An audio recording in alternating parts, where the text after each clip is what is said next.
Bonsoir, voici les titres de cette édition. En ère de clash dans le parti Réumi d'Idrissa Seck, l'ancien Premier ministre ne serait plus en odeur de sainteté avec les ministres Réumi du gouvernement. Ouverture officielle de la concertation nationale sur l'avenir de l'enseignement supérieur. Le président Macky Sall prône l'augmentation des diplômés dans les sciences et la technologie pour relever les défis de développement. On reste dans le registre de l'éducation. Nous recevrons dans ce 20h la vice-présidente du comité de pilotage de la concertation nationale sur les réformes de l'enseignement supérieur. Et puis en sport, élimination du Casa Sport à Bamako. Dans le cadre de la Champions League, score 2-0 pour le stade malien. Voilà pour le sommaire.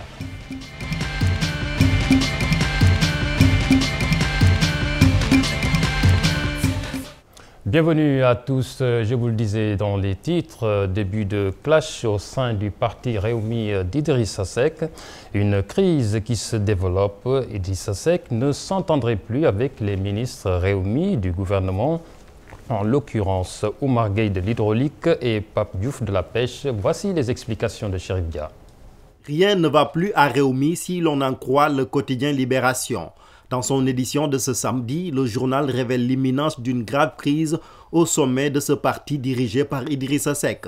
Ce dernier aurait un différend avec deux autres cadres du parti, Oumar Gueye et Pape Diouf, tous deux ministres dans le gouvernement du régime du président Macky Sall. À l'origine du clash entre Idrissa Seck et le ministre de l'Hydraulique et de l'Assainissement, le limogeage de Abdourahmane Diouf, ci-devant directeur général de la SONES et non moins porte-parole de Réumi. Selon Libération, le ministre n'aurait pas apprécié certaines sorties médiatiques de son camarade de parti, notamment sur la passation des marchés dans son ministère et sur la qualité de l'eau distribuée dans la banlieue dakaroise. La promesse de Idrissa Seck de parler à Abdourahmane Diouf n'a pas empêché Oumar Gueye de le débarquer. Un limogeage qui provoquerait une colère noire du président du Réumi contre le PCR de Sangalkam, selon le journal qui fait également état d'un profond désaccord entre Idrissa Seck et un autre ministre membre de son parti, Pape Diouf. Interrogé sur cette crise au sommet de Réumi, des responsables du parti promettent de se prononcer sur la question dans les prochains jours en attendant d'y voir plus clair. Et puis le président de la République, Macky Sall, qui s'est rendu cet après-midi au domicile du défunt Grand Serigne de Dakar, on se le rappelle, décédé le 27 mars dernier. Macky Sall qui s'est rendu à son domicile pour présenter ses condoléances. Il a saisi l'occasion d'ailleurs pour appeler à l'unité de la communauté lébou. C'est ce samedi que le président de la République, Macky Sall, a également procédé à l'ouverture officielle de la concertation nationale sur l'avenir de l'enseignement supérieur en présence de tous les segments de la société sénégalaise. Il s'agit de prendre en charge les défis de développement durable et de répondre aux besoins des populations. Pour ce faire, le président de la République prône l'augmentation des diplômés dans les filières comme les sciences, l'ingénierie, la technologie et les mathématiques. Voici le reportage de Amina Mbaresso et Adjan Ndiaye. Le président de la République Macky Sall a présidé ce matin l'ouverture officielle de la concertation nationale sur l'avenir de l'enseignement supérieur au Sénégal. Une occasion pour le chef de l'État de rappeler l'urgence qu'il y a pour une réorientation du système de formation et de recherche dans les universités sénégalaises. Si nous voulons relever le pari de la société du savoir, il nous faut cependant former davantage de diplômés dans les filières appelées STEM, c'est-à-dire les sciences, la technologie, les sciences de l'ingénieur et les mathématiques. Par ailleurs, nous avons négligé pendant trop longtemps les formations professionnelles et techniques courtes dans nos universités et nos écoles publiques de formation supérieure.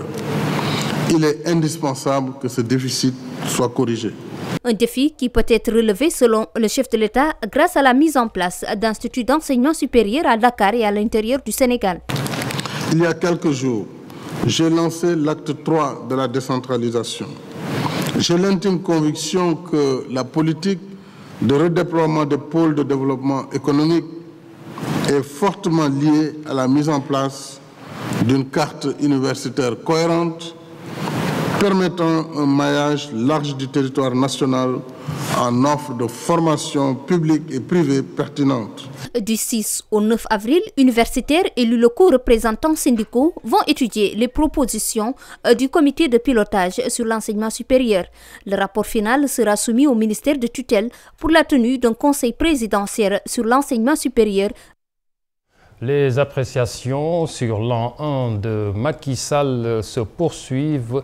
Après la classe politique, ce sont des économistes qui se sont penchés sur le bilan d'étape du président de la République. Arcade, l'Africaine de recherche et de coopération pour l'appui au développement endogène, trouve que l'actuel régime n'a opéré aucune rupture dans la gestion économique du Sénégal. Les membres de cette organisation l'ont fait savoir lors de la seconde édition des Samedis de l'économie. Nafissatou Silla. Un an de gestion économique du président Macky Sall. Continuité ou rupture? Les économistes jugent qu'il n'y a aucun changement par rapport à son prédécesseur. Je pense que quant au fond, c'est une continuité des politiques parce que nos pays, depuis les années 80, sont déterminés dans leur politique économique par les institutions de Bretton Woods, FMI et Banque mondiale. L'Africaine de recherche et de coopération pour l'appui au développement endogène a posé le débat. Selon elle, cette continuité émane de l'héritage du programme d'ajustement structurel et autres accords internationaux. Nous vivons toujours dans le cadre fixé par ces politiques d'ajustement structurel. On entend parler de réduction de la pauvreté, on entend parler des OMD, des objectifs du millénaire pour le développement, mais tout ça respecte, si vous voulez, ou est contraint par les accords passés entre le Sénégal et le FMI, entre le Sénégal et la Banque mondiale, entre le Sénégal et l'Organisation mondiale du commerce. Donc nous ne sortons pas du cadre tracé par les politiques d'ajustement structurel. Nous sommes trop déterminés par ces institutions qui nous dit ce qu'il faut faire. Et quand vous signez les engagements, je l'ai dit, ce n'est pas Macky qui a signé ça, ce n'est pas Wade qui a signé ça. Wade a essayé de lutter contre ça, ça n'a pas donné de grands résultats. Mais pour pallier cette démarche actuelle, la mise sur pied d'une nouvelle politique s'impose. Progressivement, il faut décrocher de ces politiques restrictives et vraiment nous lancer dans une véritable politique d'industrialisation de notre pays. Parce que la seule réponse qui vaille, c'est l'industrialisation du Sénégal. Pour cette seconde édition des Samedis de l'économie organisée par l'Arcade et la Fondation Rosa Luxembourg, il est important de prendre des initiatives pour rehausser le niveau économique du Sénégal. Nafissatou Silla, merci. Comment disposer de ressources humaines de qualité en maintenance d'infrastructures? C'est une préoccupation des collectivités locales du pays. Elles s'impliquent dans le contrôle et l'entretien des routes. Le Centre de formation et de perfectionnement des travaux publics vient d'abriter un séminaire de formation au management des projets d'infrastructures routières. Reportage Fatou Kinedem. Cadres, techniciens et conducteurs d'engins de travaux publics ont été formés 10 jours durant sur le management des projets d'infrastructures routières. Aujourd'hui, des défis s'imposent pour des infrastructures de qualité. Cela nécessite par ailleurs un contrôle et un entretien des routes, d'où l'implication des collectivités locales. Nous avons constaté une dégradation très rapide sur certaines infrastructures que nous avons eu du mal à réaliser. Je donne l'exemple de la route souvent Birkelane-Tamba parce que c'est quand même un scandale qu'une route pour laquelle on a recherché pendant plus d'une dizaine d'années des ressources pour la financer. Nous sommes en train de réfléchir à une problématique d'assurer un contrôle de ces contrôles, de faire en sorte que les agents de l'État impliqués dans le suivi, les collectivités locales, etc., impliquées dans le suivi des travaux, soient à même et disposent des ressources et des connaissances, des compétences, mais aussi s'engagent dès le départ. Le Centre de formation et de perfectionnement des travaux publics a abrité la formation. Objectif, avoir des ressources humaines de qualité et un espace pour permettre la pratique des connaissances acquises. Ce centre se veut une référence à vocation sous-régionale. Nous pourrons conserver les bureaux pour peut-être les séminaires de haut niveau comme celui-ci, pour les abriter ici, mais pour vraiment les formations pratiques dans les métiers de la route, il nous faut délocaliser. Et vous voyez que même nos engins de travaux publics aujourd'hui sont parqués à Rufisque dans un terrain privé. Le service d'assistance canadien aux organismes a accompagné cette formation, 3e du genre. Parlons santé à présent, journée de consultation médicale à la Médina, un événement initié par le Fonds d'aide pour le développement du quartier. Eva Marie Kolsek, ministre de la Santé et de l'Action sociale, a présidé cet événement. Une cérémonie, le ministre qui promet un suivi médical de tous les bénéficiaires. Voici le récit de Hadiatala.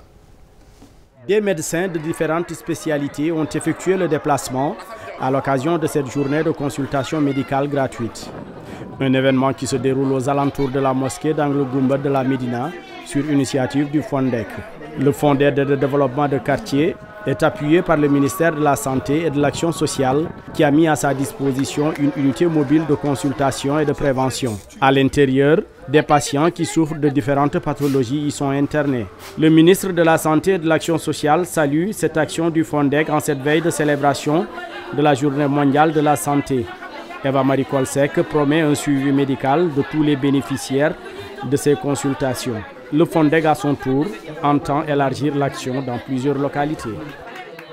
Allons dans le sud du Sénégal, plus précisément en Casamance. Les efforts pour débarrasser la région des mines antipersonnelles se poursuivent. Les opérations de déminage ont permis des résultats louables, mais il reste encore beaucoup de zones polluées par les engins explosifs. Le Centre national d'action anti-mine du Sénégal s'est assigné la mission de les assainir. Voici le reportage de Dissa Prera et Yaya Diallo. 805, c'est le nombre de victimes civiles et militaires des mines antipersonnelles dans la région naturelle de Casamance. Parmi ce nombre, près de la moitié sont des femmes et des enfants.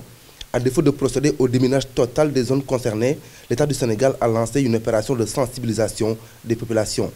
Une éducation qui devrait préserver surtout les victimes les plus sensibles, c'est les femmes et les enfants. Et comme vous l'avez dit tout à l'heure, sur les 805 victimes recensées depuis 1988, près du tiers, de manière directe ou indirecte, c'est les enfants. Les femmes suivent parce que c'est vraiment les cibles les plus vulnérables et sur lesquels il faut travailler en matière de prévention pour qu'on puisse installer des comportements positifs dans des zones susceptibles d'être minées.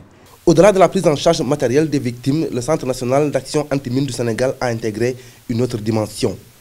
Parce que d'habitude, ce qu'on voit, c'est limiter l'assistance à des questions purement matérielles, qui se résument en termes d'assistance sur le plan matériel, c'est-à-dire appui en termes de bourses pour les élèves, nourriture pour des familles, des béquilles, des voirettes et autres. Et on sait que si l'individu a tout cela et que du point de vue psychologique, il ne s'est pas réconcilié avec soi-même par rapport à l'événement traumatique qu'il a vécu, le reste de sa vie peut être toujours bouleversé. C'est pourquoi, dans le cadre de la prise en charge des victimes de mines, Depuis le début des opérations de déminage, pas moins de 350 engins explosifs ont été extraits du sol, mais l'objectif de zéro mine en Casamance est loin d'être atteint. En effet, il y a des zones où les démineurs ne peuvent pas encore accéder. Il reste parallèlement plusieurs autres zones qui n'ont pas encore bénéficié des services du CNAMS. Ces zones, pour le moment, c'est Bignona. Tout le département de Bignona est concerné pour cette dernière tranche qui n'a pas encore été dépolluée. Du côté du sud aussi, vers Oussouy, dans la bande charnière frontalière commune entre le Sénégal et la Guinée-Bissau. À l'horizon 2015, le CNAMS se donne comme ambition de débarrasser les populations de Casamance de l'impact et de la menace des mines pour les permettre de vivre en paix, mais aussi de développer la région. Je vous amène pour une traversée fluviale d'Akhonga-Foundiougne. C'est dans le département de Fatick. À vous de choisir entre la pirogue artisanale et le ferry, une distance de 1,5 km. Vous me direz où est la différence entre ces deux moyens de transport. Elle se pose en termes de sécurité et de diligence. Fatidien et Mort rarement nous en disent plus. Il faut à peine une vingtaine de kilomètres pour arriver à la frontière qui sépare le Sine et le Ndiombato. Nous sommes à Ndakhonga, quai d'embarquement et de débarquement des marchandises. Ici, la traversée de 1,5 km est parfois source de difficultés. Normalement,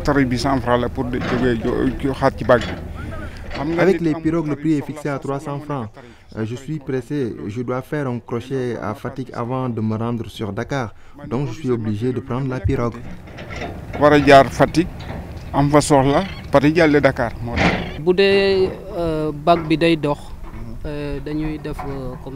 Si le bac fait des navettes, parfois on peut faire traverser 3 ou 4 personnes à 3500 ou même 4000 francs. Au cas contraire, on regroupe 15 personnes et chacune paye 300 francs.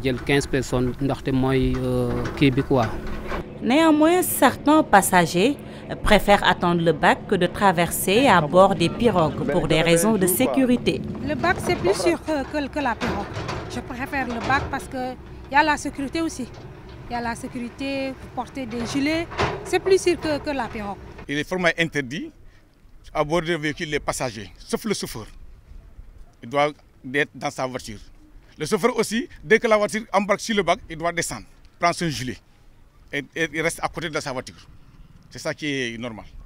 Du lundi au dimanche, le bac effectue 5 traversées, dont 3 le matin et 2 le soir, à l'exception du mercredi soir, pour des raisons d'entretien technique. Un petit plongeon dans Mamangej. Mamangej, c'est une localité qui se situe à Palmarin plutôt, un marigot intarissable, pétri de mysticisme. Les populations y organisent des cérémonies de sacrifice, des libations, à l'intention des ancêtres et autres esprits, en contrepartie d'une assistance. Voici Ibou Diouf, Dissa Prera et Gervais Yao. Cette source impérissable est communément appelée Mamangej. Nous sommes bien à Palmarin dans la région de Fatick. Ici, ce marigot joue au rôle de protecteur et de régulateur social. Mamangej ou ces esprits qui accompagnent les habitants dans la vie de tous les jours. Bon, Mamangej que vous voyez ici, là, c'est un marigot qui date d'antan. Donc, toutes les libations se font ici.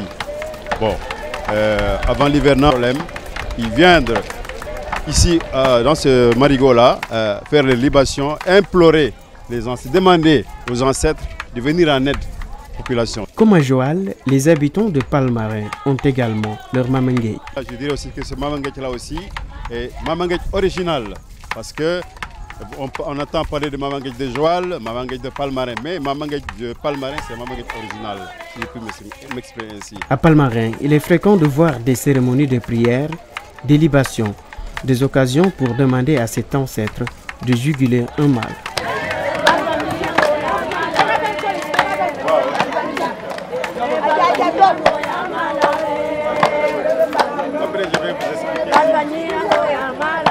Et le marigot que vous voyez ici, il y a tous les animaux du village qui viennent boire.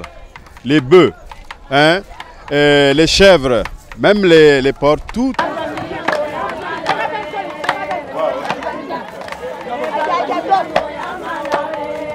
Tous les animaux viennent boire ici et c'est une source qui ne tarit jamais. Tu vois. Donc ça c'est très important que vous le sachiez aussi. Et à chaque fois que les gens viennent demander ici, ils ont gain de cause quand même. Vous avez, donc c'est très important pour nous, ce marigot-là. Mamangej de Palmarin est un lieu de culte. Dans cette localité, on garde jalousement cette tradition, une tradition qui s'est transmise de génération en génération.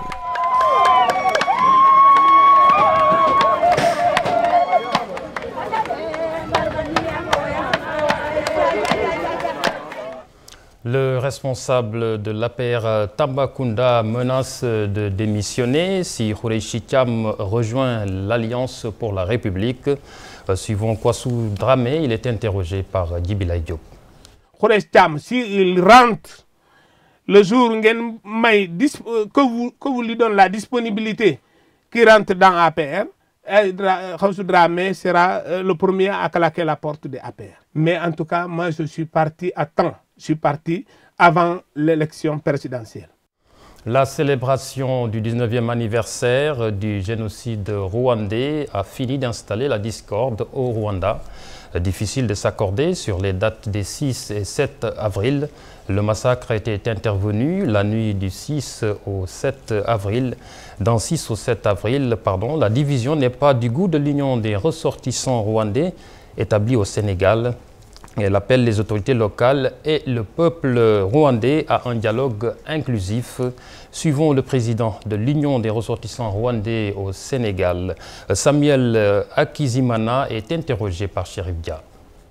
Hutus et Tutsis confondus ont été tués la même nuit et puis ça a continué, ça a fait 3 mois et dans les 3 mois, on a compté plus de 800 000 morts. De la vie de la majorité des Rwandais, le génocide a commencé le jour où on a abattu l'avion du président Habyarimana. Donc là, c'est ça qui a déclenché le génocide. Maintenant, comme ça s'est fait dans la nuit du 6 au 7, la plupart disent que effectivement, même les rapports internationaux disent que le génocide a commencé le 6. Pour le régime en place, là, le génocide n'a pas commencé le 6, il a commencé le 7, le génocide. Que ce soit le 7, le 6 ou le 9, qu'importe, l'important c'est que tous les Rwandais s'accordent sur une même date et que tous on puisse faire la commémoration du génocide en même temps en unisson. Parce que on considère que tous les Rwandais, aucune famille rwandaise n'a été épargnée par le génocide. Tout le monde a été touché. Celui qui n'a pas perdu un parent, il a perdu un ami, ou il a perdu un proche, ou il a perdu un voisin. Le Sénégalais lambda, nous allons le chercher en Guinée-Conakry. Il s'appelle Abdoulaye Faye. En Sérère Bontin, comme moi d'ailleurs, à Conakry, il s'est forgé une réputation dans le commerce du café Touba. C'est lui qui a fait découvrir ce café à Feu Lansana Conté, ancien président de la Guinée. Nos envoyés spéciaux, Chertidiane Diao et Mor Harma, sont allés à sa rencontre à Conakry même. Originaire de Fatick, cet homme a traversé des kilomètres pour venir chercher fortune à Conakry. Maçon, durant ses premiers pas dans la capitale guinéenne, Abdoulaye Faye a trouvé aujourd'hui son bonheur dans le commerce du café Touba. Je suis venu ici, ça fait 10 ans comme ça. Je vends le café Touba, longtemps je fais ça ici. Et les gens aiment ça beaucoup, vraiment. Les gens aiment ça trop même. Avant je faisais la maçonnerie. Il y a un moment, il y a trop de pluie, l'affaire ne marchait pas quoi. Après, il y a un ami là, on a financé pour faire ça. Vous vendez combien de quantités par jour? 20 à 30 litres par jour. Son activité lui a permis une rencontre des plus surprenantes dont il garde aujourd'hui un bon souvenir. Le général il a payé avec nous café. Il nous a beaucoup protégés aussi. Une fois là, on voulait aller vers les places là. Son commandant était venu pour prendre café. Je lui ai dit, commandant, aujourd'hui je n'ai pas informé. Il m'a demandé qu'est-ce qui passe. Je lui ai dit, le gouverneur est venu, mais les croix ici. Il m'a dit, dis donc, c'est nous qui le gouvernons. Je vous dis à le général tout de suite, le lendemain, le général a envoyé des bérets rouges. Ils ont venu enlever les écritures. Au-delà de Feu Lansana Conté, aujourd'hui, c'est les populations guinéennes qui s'arrachent ces petites tasses de ce liquide bien du Sénégal. Abdoulaye, lui, s'en frotte les mains. Avec le café, on amène au Sénégal, on aide la famille, j'ai ma femme ici avec moi. Âgé aujourd'hui de 47 ans, Abdoulaye Faye, qui a déjà acheté une voiture grâce au café Touba, entend bien pérenniser ce commerce lucratif au pays d'Alpha Condé. Et puis ce communiqué de la direction technique de la TFM à l'endroit de nos téléspectateurs en France qui ne reçoivent plus le signal de la TFM depuis quelques jours. La direction technique vous présente ses excuses et promet de rétablir cette panne dès ce lundi.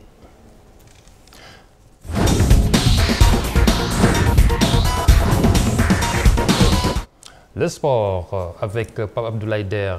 Abdoulaye Der, le Casa Sport qui quitte la Champions League au profit du Stade malien, score de 8-0. Effectivement, Daniel Diouf, le Casa Sport éliminé de la Champions League africaine. Le club de la Casamance a été battu 2-0 cet après-midi à Bamako par le Stade malien. Manche retour donc de cette prestigieuse, la plus lucrative également des compétitions africaines. À l'aller, déjà, il y avait 2-1 pour les Maliens ici à Dakar. C'était au stade Demba Diop.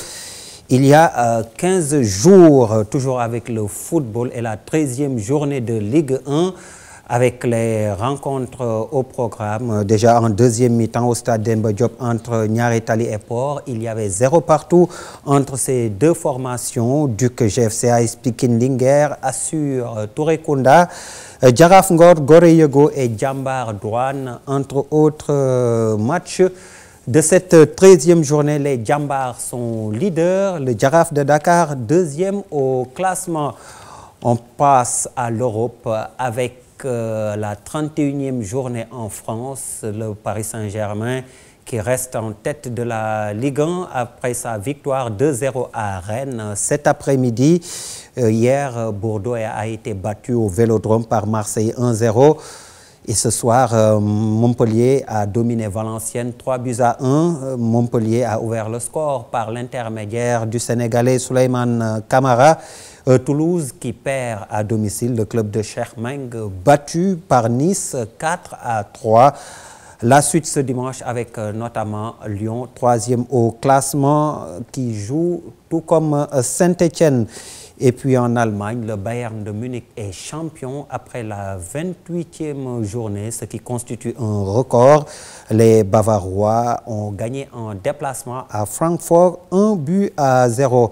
En Angleterre, c'est la 32e journée. Les principaux matchs ce dimanche. Arsenal, 4e, a battu cet après-midi West Bromwich par 2-1, alors que pour la 30e journée en Espagne, le Real de Madrid étrit Levante de Pape Kouli Diop 5-1 pour les Madrilènes. Le FC Barcelone joue ce dimanche. Pour ce qui est de l'Italie, c'est la Juventus qui fait toujours la course en tête. Les Bianconeri ont battu cet après-midi Pescara par 2-1.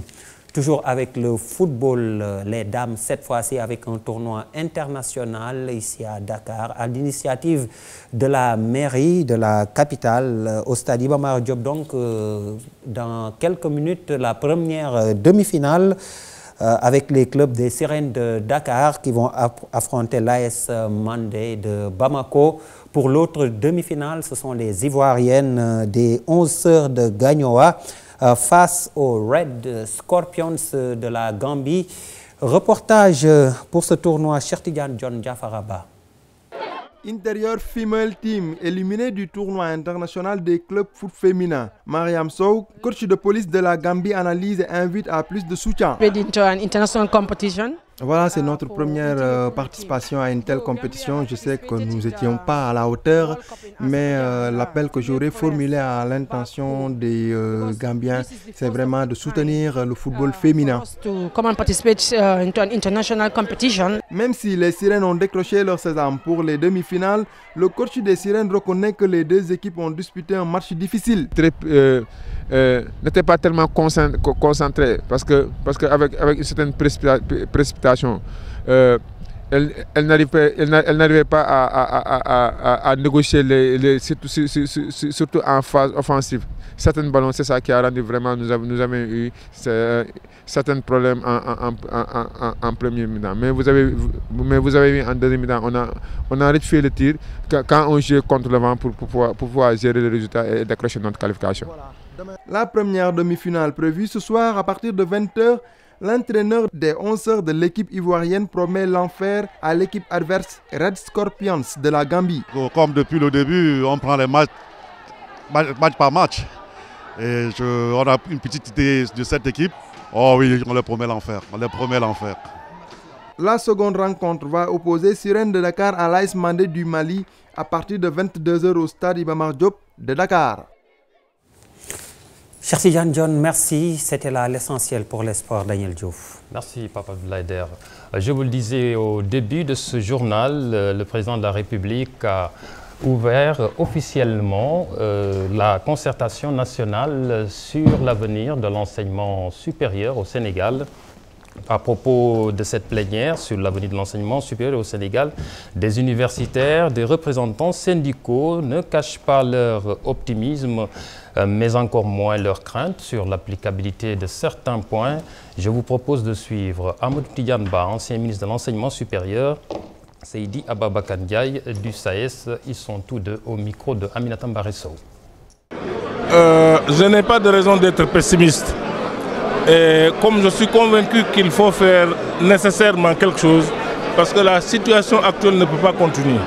Il faut prendre des mesures. Et les propositions que j'ai entendues, en tout cas du coordonnateur principal, devraient pouvoir mener à une solution du problème en tout cas qui se pose à nous. Mais il faut nécessairement faire quelque chose. Maintenant, en ce qui concerne les droits d'inscription, je suis convaincu que actuellement, les droits d'inscription qui sont payés actuellement là ne permettront pas un développement. Maintenant, 150 000 francs, 200 000 francs, en tout cas c'est beaucoup, on va essayer, mais je pense que ce n'est pas une donnée fixe. En 3-4 jours, il va être extrêmement difficile de produire quelque chose d'opérationnel. C'est pour ça que nous pensons que maintenant que les choses sont parties, c'est vrai, on a déjà émis plusieurs fois des réserves, etc., mais on a dépassé ce stade. Aujourd'hui, le SAES, il y a beaucoup d'erreurs, c'est vrai, sur les chiffres, même sur les indicateurs macroéconomiques, sur l'OCDE, etc., même sur les effectifs, ainsi de suite. Mais bon, tout cela, on peut le rectifier, parce que je crois que le président, il est conscient des limites, des limites intrinsèques, même d'un comité qui est réduit, déjà. Donc il ne peut pas embrasser toutes les personnalités, tout ce qu'il faut comme expertise, mais c'est un document de travail sur lequel nous allons beaucoup travailler pour l'améliorer, je pense. Voilà, nous recevons donc le professeur Aminata Sall Diallo. Professeur, bonsoir. Bonsoir. Vous les avez entendus, les syndicalistes, les universitaires, certains émettent quelques réserves sur la faisabilité de la réforme sur l'enseignement supérieur. D'abord, le président de la République qui a proposé une multiplication des diplômes, c'est-à-dire l'augmentation des diplômes pour pouvoir accélérer la croissance économique du pays. Comment cela peut-il se faire? Mais je pense que dans le cadre de la stratégie de croissance accélérée, il y a eu plusieurs grappes qui ont été définies. Et dans le cadre de ces grappes, il y a eu des besoins en formation qui ont été exprimés en termes de cadres intermédiaires, de techniciens, etc. Donc je pense que quand le président de la République parle de modifier l'offre de formation, ou en tout cas de la diversifier, il parle de ça. On a un gap dans ce domaine. On a des besoins économiques qui sont là, mais nous avons des formations universitaires qui ne permettent pas de répondre à ces besoins. Et donc l'appel du président de la République, c'était de diversifier de manière à répondre à ces besoins. Là, la réforme, elle est introduite ou elle s'envisage au moment où on parle de moyens financiers, parce que inévitablement, cela demande des moyens financiers. Comment on va s'y prendre à ce niveau? Je pense que la question qui nous était posée était très simple.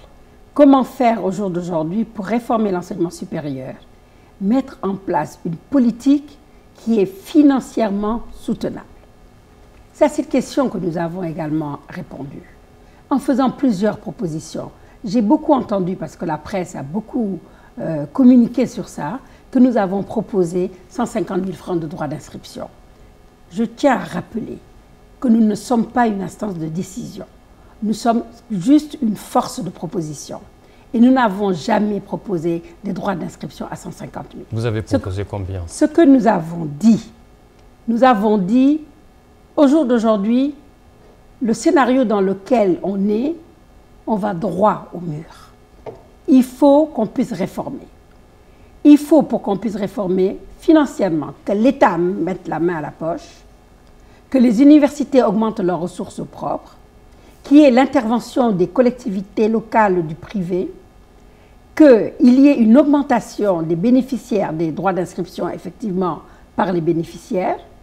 Et nous avons mis tout ça ensemble pour dire, voilà le scénario qui sera équilibré et qui nous permettra financièrement, qui pourra être financièrement soutenable. Et dans ces hypothèses, qu'il y a l'hypothèse si les étudiants payaient 150 000, si les étudiants payaient 200 000 francs, si l'État augmentait jusqu'à 1% du PIB, si on avait la contribution forfaitaire des entreprises, la CFCE, à 50%. On a fait beaucoup de propositions. Alors, ce que je ne comprends pas, c'est qu'on se soit focalisé sur ces droits d'inscription. Encore une fois, nous étions dans un modèle mathématique dans cette, oui, où on cherchait tout simplement à montrer que tout le monde devait participer à cet effort, de l'État aux bénéficiaires. Dans cette réforme, d'ailleurs, on va vers une division, disons, de l'espace universitaire qui sera scindé en 4 ou 5 entités. Et comment cela va-t-il se mettre en place? Et c'est pour, dit-il, le président de la République lui-même, pour aller vers une innovation, c'est-à-dire la recherche, mettre l'accent sur la recherche et l'innovation. Je pense qu'en termes de recherche, le potentiel de recherche du Sénégal se trouve à l'Université Cheikh Anta Diop de Dakar. Au moins 80% des chercheurs sont au niveau de l'Université Cheikh Anta Diop de Dakar. Je pense que ce qui n'a pas été bien compris, au jour d'aujourd'hui, l'Université Cheikh Anta Diop croule sous le poids de ses effectifs. Plus de 75 000 étudiants. On dit que cet espace ne peut plus être un espace d'innovation. Qu'est-ce qu'on peut faire? Diminuer les effectifs ou éclater l'UCAD en plusieurs entités? C'est juste des propositions. Ce n'est pas sûr qu'on va éclater l'UCAD en plusieurs entités. Il y a ces deux hypothèses. Diminuer la massification de l'UCAD pour que l'UCAD puisse retrouver un tout petit peu le mouvement. Parce que là, on est dans un immobilisme. L'UCAD est par terre à cause de ses effectifs. Voilà. On peut diminuer les effectifs et maintenir l'UCAD tel quel. C'est une proposition qui a été faite par beaucoup de personnes qui ont été auditionnées. Et il y a d'autres personnes qui ont été auditionnées qui ont proposé de scinder l'UCAD. Mais rien n'est retenu au jour d'aujourd'hui. Je reviens sur ce que j'avais dit. Nous sommes force de proposition. Nous n'avons rien décidé. Au jour d'aujourd'hui, toutes ces propositions sont soumises aux différents membres de la concertation, mais qui vont arrêter quelque chose, qui sera soumis au chef de l'État, remis au ministre de l'Enseignement supérieur. Professeur, le temps nous a quelque peu rattrapés, mais dans ces réformes qui sont envisagées, il y a d'ailleurs un pré-rapport, un document qui a été élaboré. Quelle sera la suite qui sera donnée à ce document? Ce document, nous l'avons élaboré, nous le soumettons aux membres de la concertation. Il y a un certain nombre de propositions et pendant 3 jours, nous allons discuter ces propositions pour avoir un document consensuel qui constituera le rapport final remis au ministre de l'Enseignement supérieur, transmis au président de la République et il y aura un conseil présidentiel pour arrêter les décisions qui seront mises en œuvre. Voilà, professeur, dommage, le temps qui nous était imparti est terminé. Merci d'être passé quand même nous voir. Merci à vous aussi. Je vous rappelle que nous recevions le professeur Aminata Sall Diallo, qui est vice-présidente de la concertation nationale sur l'avenir de l'enseignement supérieur. Merci de nous avoir suivis. L'info continue sur gfm.sn. Excellente soirée, à demain.